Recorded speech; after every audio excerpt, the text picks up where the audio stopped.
তোমাদের সঙ্গে আমি আমার পছন্দের একটা রেসিপি শেয়ার করব, যেটা হচ্ছে কাঁঠাল বিচি ভাজা।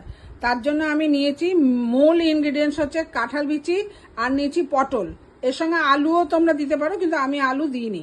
নিয়েছি হচ্ছে তেল, ফোড়নের জন্য নিয়েছি একটু শুকনো লঙ্কা, কালো জিরে, রসুন, নুন, হলুদ, আর এখানে নিয়েছি পেঁয়াজ, আর নিয়েছি কাঁচা লঙ্কা।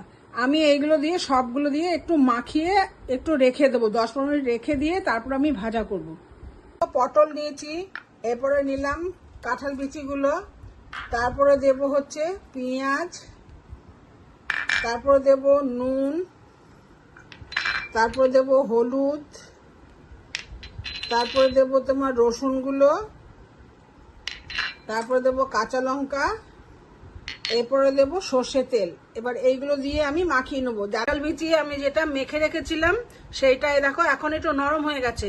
এবার আমি এটা কালো জিরে শুকনো লঙ্কা ফোড়ন দিয়ে ভেজে নেবো। দেখো কালো জিরে শুকনো লঙ্কা ফোড়ন দিয়েছি, দিয়ে আমি যে মাখাটা রেখেছিলাম কাঁঠাল বিচি পটল দিয়ে পেঁয়াজ তেল দিয়ে সব দিয়ে তোমাকে দেখিয়েছি, সেইটা আমি এবার একটু ঢাকা দিয়ে দিয়ে ভেজে নেবো। ঢাকা দিয়ে দিয়ে ভাজাটা, কাঁঠাল বিচি ভাজাটা আমি করে নিচ্ছি। কাঁঠাল বিচি ভাজার ফাইনাল লুক।